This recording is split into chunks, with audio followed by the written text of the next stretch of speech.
didn't see you there. Welcome to the Recovery Daily Podcast. I'm your host, Rachel Abbasi. I'm a grateful recovering alcoholic and stroke survivor. So today is Plank Challenge Day 25. And I was looking at this and I'm like, did I skip a couple days? Like, it's the 28th that I'm recording this, the evening of the 28th. And I have day 25. I mean, I think we started like a few days late. So anyway, I'm going to keep going. We're at day 25 on my count. So I know that we said that it's going to go over into the beginning of March. So I think we're fine.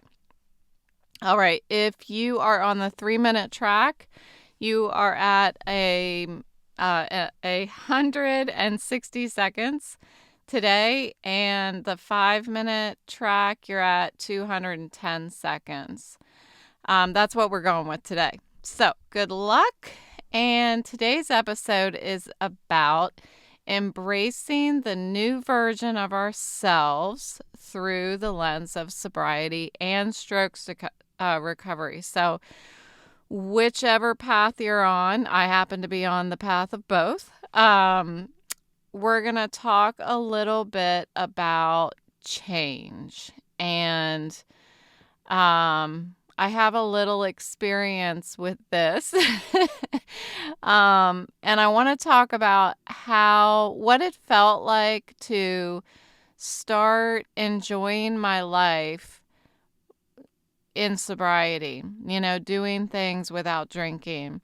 And I was thinking today, early this morning, about how doing things now post-stroke with these physical challenges, vision challenges, head pain and stuff, these firsts, the idea of doing firsts, like doing something for the first time, applies here too. So I want to talk about that. And it was an interesting concept for me to expand on today. So sobriety taught me a valuable lesson, unbelievable lesson. And that is, for me, that people change. And this idea that people change demanded me to reevaluate my entire life's worth of insisting that people don't change. I've been saying this for years, that people don't change. I said it so many times with complete confidence, and I was so wrong.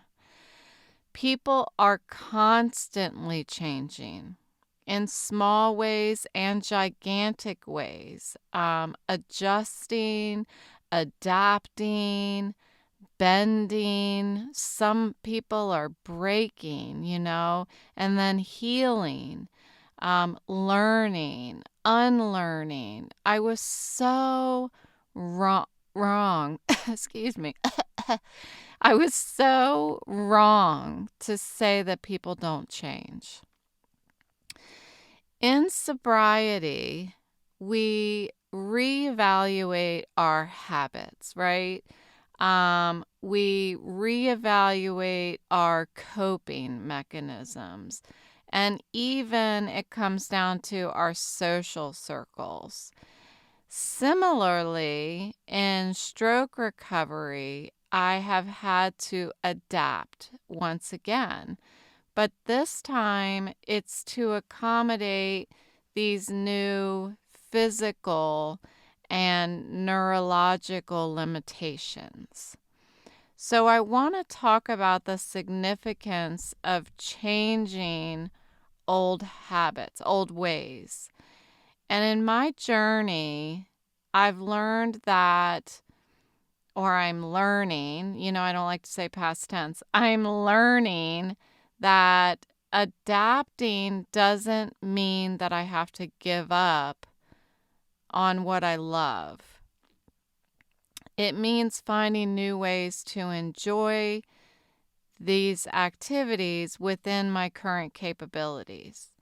So I get to ask myself, not I have to, I get to ask myself, how can I adjust? Rather than saying, why can't I do this anymore?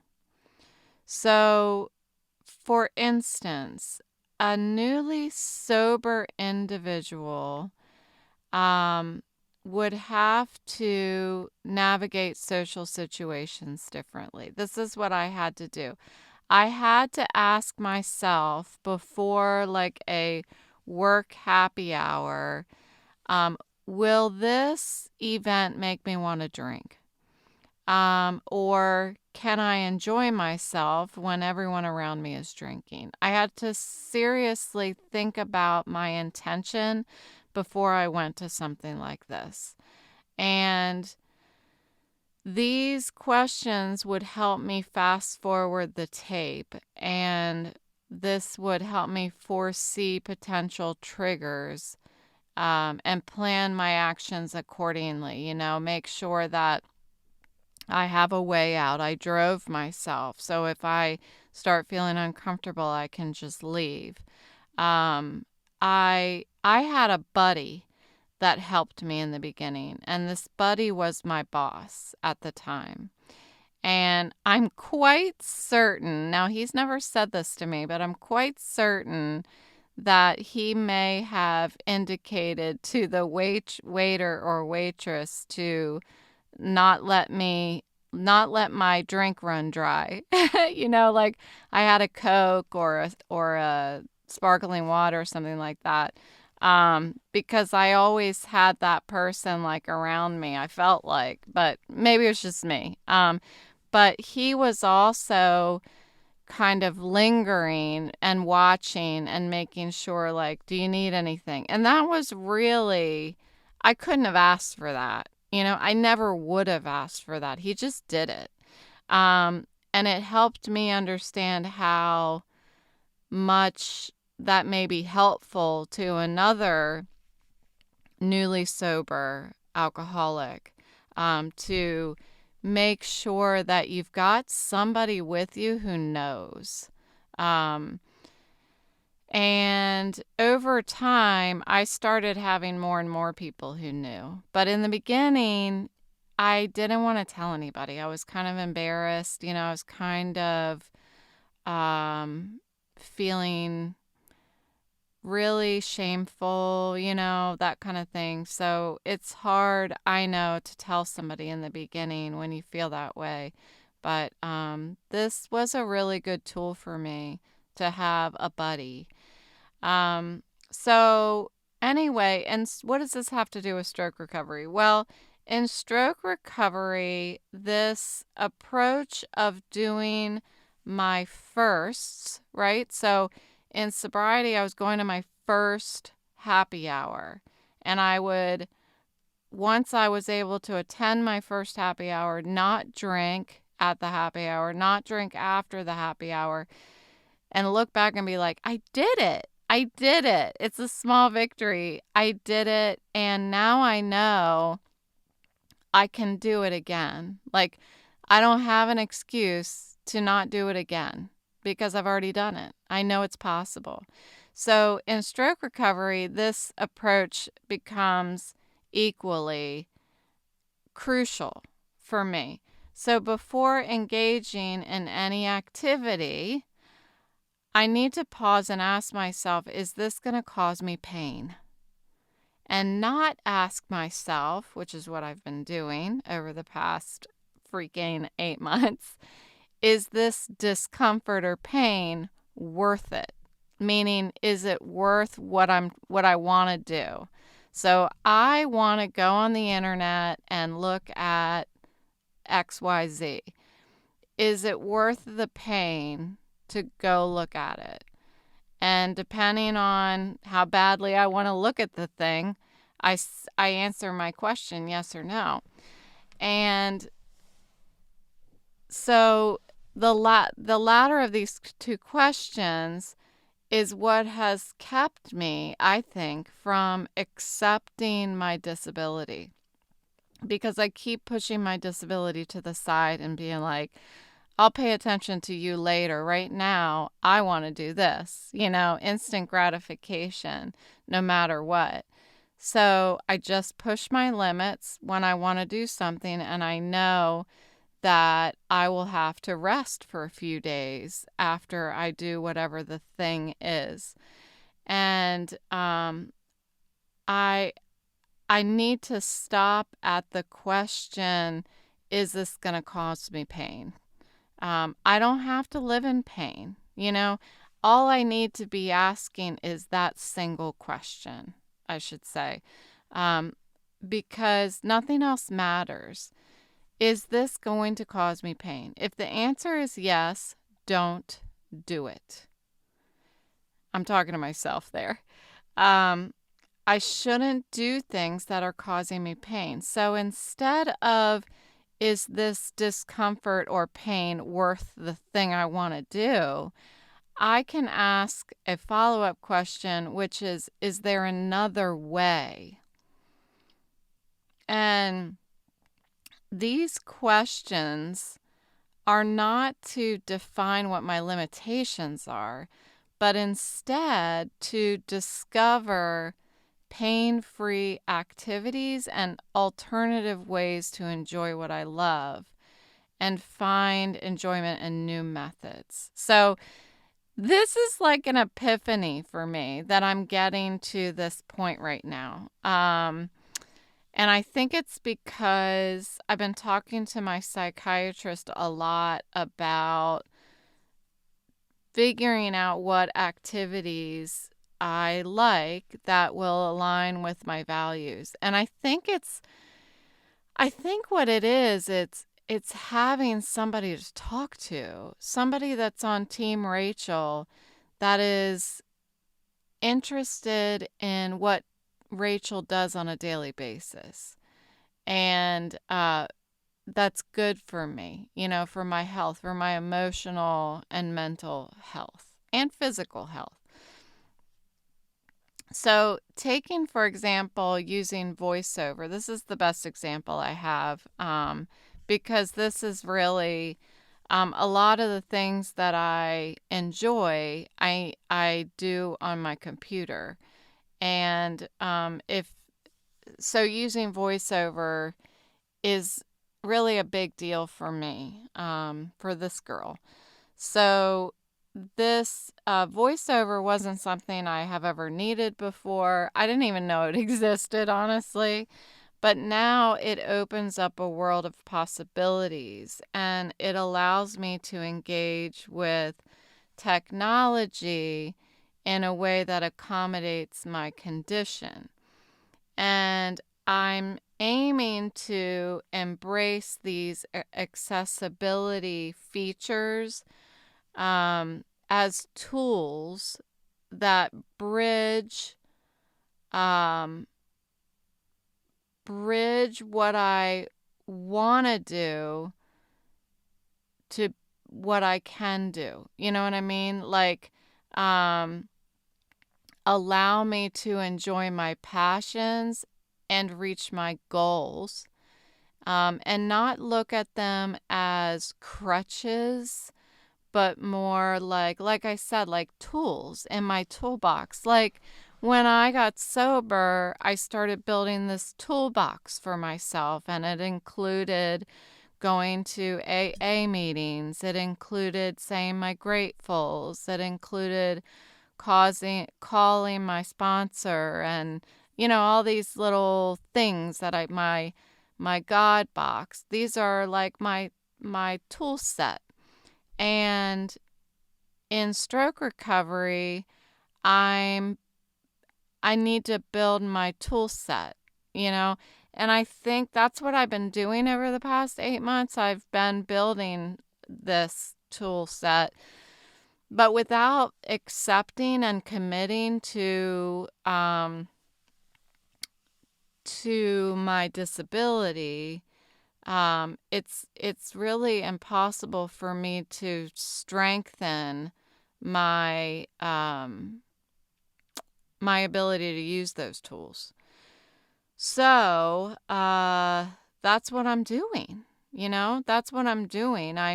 I'm finally at the point where I'm like, yeah, I'm done. I'm done being in pain.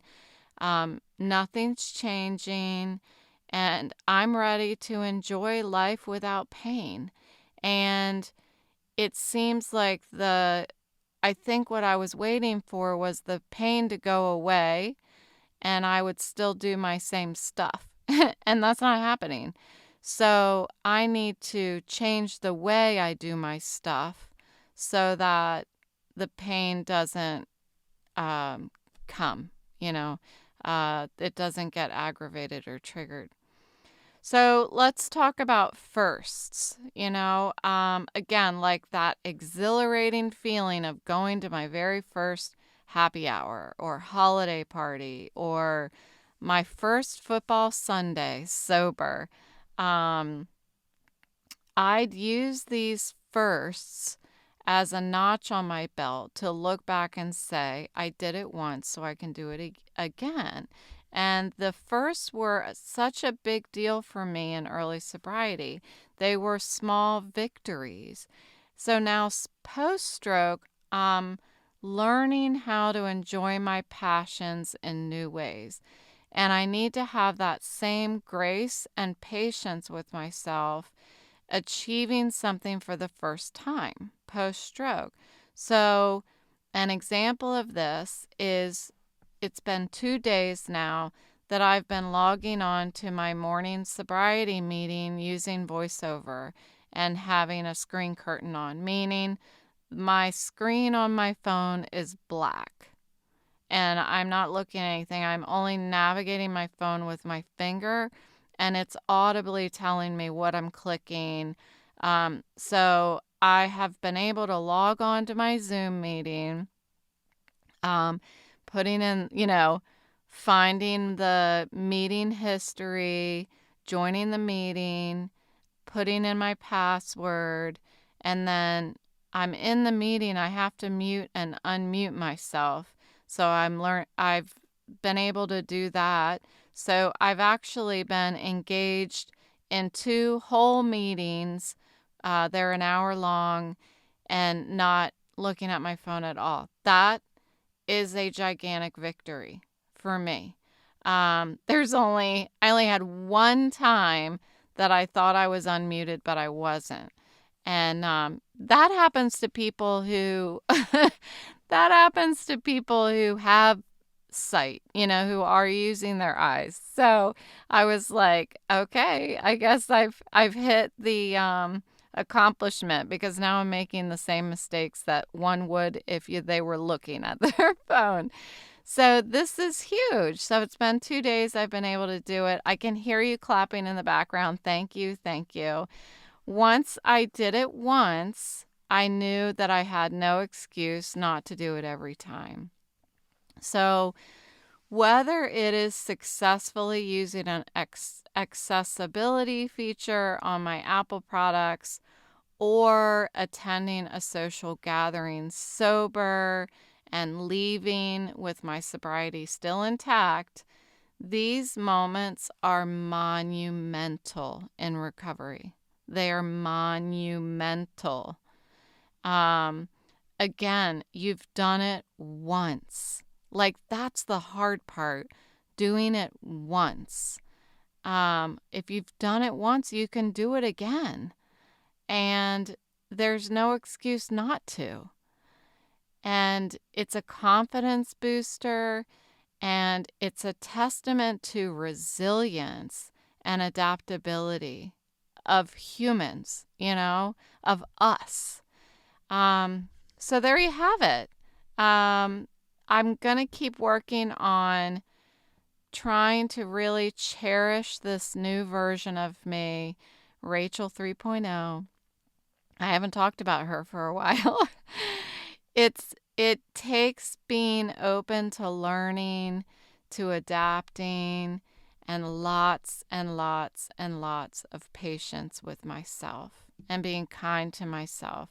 And when I have a bad day, knowing that not every day is going to be a bad day. And you guys get to hear me go through bad day, good day, bad day, good day. I feel like I put my listeners through a roller coaster, but you keep coming back. So I'm going to keep giving you a ride on the roller coaster. And these physical conditions, be it sobriety or stroke recovery, don't define my limitations.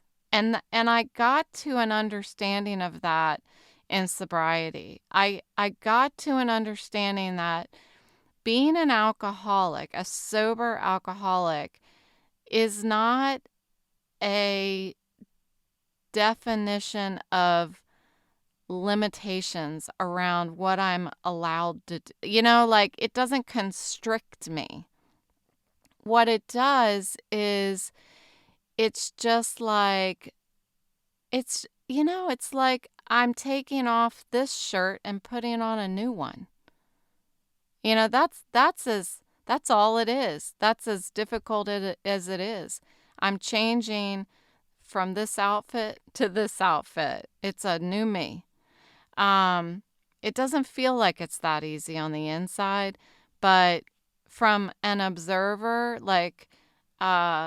and I'm looking down on me. Sorry, the lights just went out. We just lost electricity. So if I'm just an observer, it's just changing from doing something one way and now doing it a new way. So, sorry, I'm so distracted. The lights are flickering on and off. So they don't define our limitations. They simply light up a new path that still leads to happiness and fulfillment. That's all. And today I see that. Maybe I won't see it tomorrow, but it's always promising when I am able to see it. So today I encourage you to reflect on your own firsts and new habits, new ways that you've discovered how to find enjoyment in your recovery journey. And each step, no matter how small, is a victory. That's what my psychiatrist reminded me of today. These are not small things that we're doing. In some cases, in many cases, the stuff that I'm talking about here is quite honestly the difference between life and death. There are people that have gone through or are going through what I'm going through, and they feel that their life is ending. They've lost all hope.